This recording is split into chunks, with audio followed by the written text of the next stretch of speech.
இன்னொன்று, சாப்பிட்ட உடனடியாக இந்த தண்ணி குடிக்காதீங்க. சரியா? 2-3 விஷயங்கள் கேட்டுங்க. சாப்பிட்ட உடனடியாக தண்ணி குடிக்காதீங்க.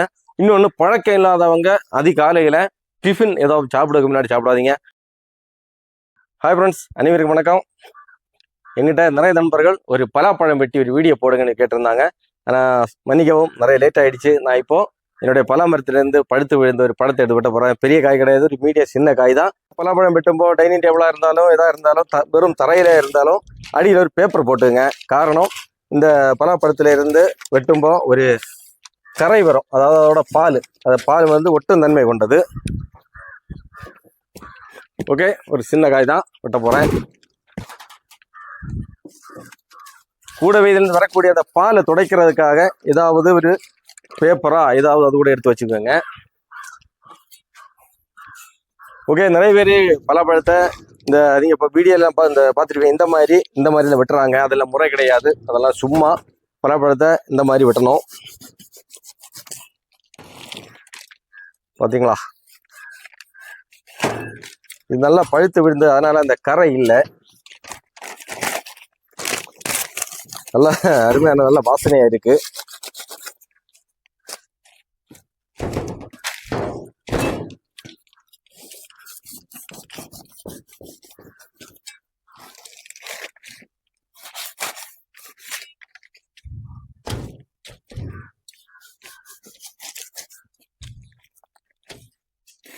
ஓகே, சின்ன பீஸாக கட் பண்ணியாச்சு.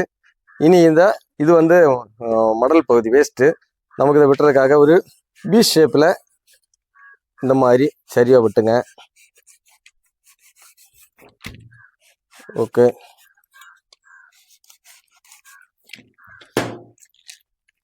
பார்த்தீங்களா,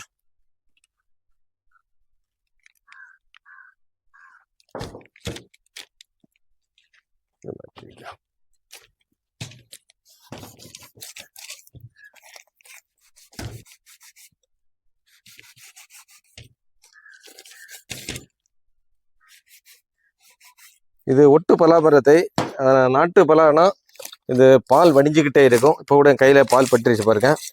வெட்டுறதுக்கு முன்னாடி கையில் வேணா அந்த கொஞ்சம் எண்ணெய் தடவி இருந்தால் இந்த பால் வந்து நம்ம கையில் ஒட்டாது. சரியா? இதை பாருங்க, சின்னதாக பால் வந்துக்கிட்டு இருக்கு. இது வந்து ஏற்கனவே சொன்னேன், ஒட்டு தன்மை கொண்டது.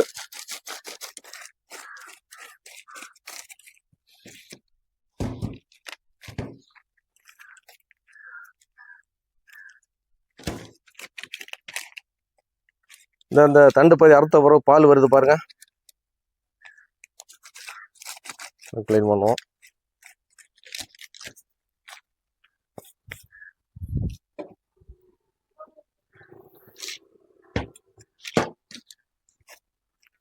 ஓகே, இது வந்து எங்கள் ஊரில் பலா சுளைன்னு சொல்லுவோம்.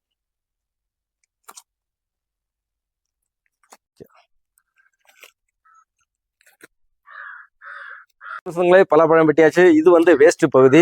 இதை பாருங்க, முற்காலத்தில் நம்ம ஊரில் யாருக்கு எல்லா வீட்லேயும் பஞ்சம்தான். அந்த டைம்ல எல்லாம் இதெல்லாம் வேஸ்ட் பண்ண மாட்டாங்க. இதை பாருங்க, இதெல்லாம் நான் இப்பவும் சாப்பிடுவேன், ஆனால் நீங்கள் சாப்பிடக்கூடாது. இது வேஸ்ட்டுன்னு சொல்லுவோம், அதாவது எங்கள் ஊரில் பூஞ்சன்னு சொல்லுவோம். இதெல்லாம் சாப்பிடுவோம். அப்புறமா இந்த பாருங்க, இந்த கரிமுள், இந்த வேஸ்ட்டை மட்டும் வெளியே தள்ளிக்கிட்டு மீதி எல்லாம் நம்ம மக்கள் வெட்டி சாப்பிடுவாங்க. அந்த அளவு பஞ்சமாக இருந்திருக்கு. ஆனால் நீங்கள் இப்போ யாரையும் சாப்பிடாதீங்க, வயிற்று வலி உண்டாகும். இன்னொன்று, உங்கள்கிட்ட இந்த பாருங்க, பலாப்பழம் வெட்டி பறிச்சாச்சு. எவ்வளோ அருமையாக இருக்குது. உண்மையாக சூப்பரான நல்ல மனமாக இருக்குது. நீங்கள் வேணா ஒரு சின்ன துண்டு சாப்பிட்டு உங்களை முன்னாடி சாப்பிட்றேன்.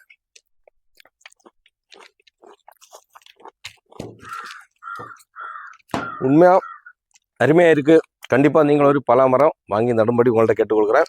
அப்புறமா சாப்பிடும்போது பாருங்க, நான் சொன்னேன் அந்த பூஞ்சன்னு சொல்லக்கூடியது, நீங்கள் பழக்கம் இல்லாத சாப்பிடாதீங்க.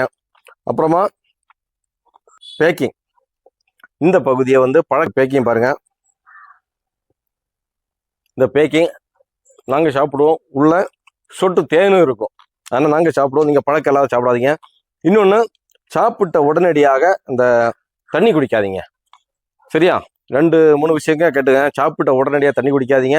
இன்னொன்று, பழக்கம் இல்லாதவங்க அதிகாலையில் டிஃபின் ஏதாவது சாப்பிடுறதுக்கு முன்னாடி சாப்பிடாதீங்க. நாங்கள் வந்து ராத்திரி சாப்பிடுவோம், விடிய காலம் நைட்டே சாப்பிடுவோம், காலைல சாப்பிடுவோம், எப்போ வேணா சாப்பிடுவோம். இந்த நான் சொன்னேன்ல இந்த பேக்கிங் சாப்பிடுவோம். இந்த பேஸ்டா இந்த இது வந்து பூஞ்செடி சொன்னேன்ல இந்த பேஸ்ட்டு இது கூட நாங்கள் சாப்பிடுவோம். எங்களுக்கு ஒன்றும் ஆகாது. அதனால கேட்டுங்க, இதுதான் விஷயம். ஓகே அன்பு சொந்தங்களே, நிறைய நண்பர்கள் சொல்றாங்க நான் பலாப்பழம் சாப்பிட்டதே இல்லை, எங்க கிடைக்கும்?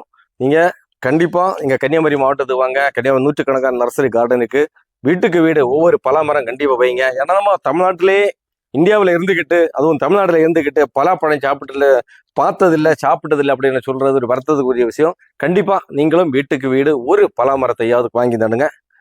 இப்போ வெட்டின ஒரு பலாப்பழம் கிட்டத்தட்ட ஒரு 8 கிலோ இருக்கும். வெளியே வாங்க போனால் ஒரு 300-400 ரூபா மார்க்கெட் ஆகும். உங்களுக்கு கண்டிப்பா உங்களுக்கு தெரியும். அது மட்டும் இல்லை, வெளிநாட்டில் இந்த காயை எடுத்து பாருங்க, 2000 ரூபாய்க்கு மேலே ஆகுது. என் நண்பர்கள் சொல்லியிருக்கிறாங்க. அதனால அன்பு சொந்தங்களே, ஒரு பலாப்பழம் வெட்டி வீடியோ போடுங்கன்னு சொல்லி நீங்கள் நம்மளோட நண்பர்கள் நிறைய பேர் கேட்டு கிட்டத்தட்ட வருடங்கள் ஆயிடுச்சு. மன்னிச்சுக்கணும், நான் இப்போ தான் அதுக்கான வாய்ப்பு கிடைச்சி உங்களுக்கு பலாப்பழம் வெட்டி வீடியோ போடுறேன். கண்டிப்பாக நான் உள்ள சொன்னதெல்லாம் நீங்களும் கேளுங்க.